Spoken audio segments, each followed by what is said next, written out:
Good morning, I'm Adam Harris and this is your opening bell. So it is the 1st of February, which means that if you're a guy, you have 13 days before you need to start planning something special for your significant other. And if you're a gal, you've probably already done it.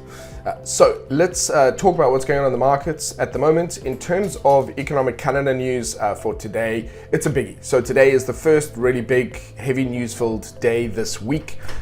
Please be aware of that. So we've already got at 9:30, which is in about 90 minutes time, we've got PMI manufacturing numbers coming out for the UK. We've then got CPI numbers for Europe at 10 a.m. And then at 1:15 through till 3, we've got a lot of US news. So we've got non-farm employment change numbers, ADP, we've got ISM manufacturing, we've got FOMC statement tonight. So that's a big one. So FOMC statement tonight, Fed's interest rate decision, really the discussion, and that could change, it could potentially change the entire daily candle. It could change the look of it, which means it could change the rest of the week's motion. So we're really going to see how that goes. Yesterday we had a very strong finish for equities. We saw some commodities starting to come back a little bit. Some of the currencies are keen to keep going already, but they're all kind of shifting at their own, they're all doing it at their own pace.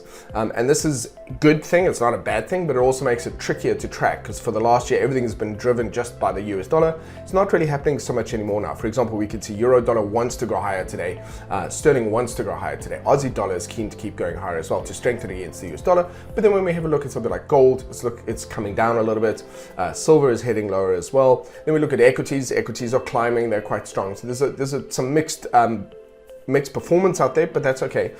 In terms of earnings, we've got Meta, so we've got Facebook, Alibaba, we've got Novartis, T-Mobile, Klein, GSK, Boston Scientific, we've got BBVA, Vodafone Group, and Universal. Those are the most noteworthy ones there. Dividends, we have Canadian Utilities, which is obviously out of Canada, and we have Hurricane Energy out of the UK. So there's quite a bit going on. I think really for me, the main thing is paying attention to that news. I think there are going to be possibly some very wild swings. This week is one of the more heavy news weeks throughout the year. And I think with the swings and volatility, it's going to make it very tricky for day traders to stay on the right side of things. So if you find that the markets have become incredibly volatile, then obviously that's why we've got it for this news. What else can I mention? I think that's pretty much it from me for today. My expectation though is that equities look really nice and strong and very bullish across the board. In principle, I think that they really want to head higher. So what I'm curious is how do they weather all the bad news? The FOMC is relatively much sort of priced in. Inflation seems to be cooling. So the question is really, so I think the markets are ready to just keep taking that ball and running with it. Really, it's just anything, there might be some surprise numbers. Okay, so it's also possible we could finish really, really strong across the board. We might see that dollar continue to weaken. And that's pretty much it. So just, keeping to our trading plan, trading sensibly, risk managing, potentially just sitting aside, benching ourselves, just watching and seeing how the market reacts to stuff today. We've got non-farm payroll on Friday, so we've just got a lot of big stuff that's going to swing around wildly.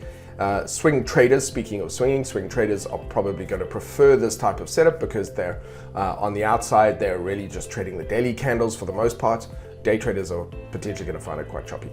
So I'll leave you with that. Have a fantastic day and I'll see you in future opening bells.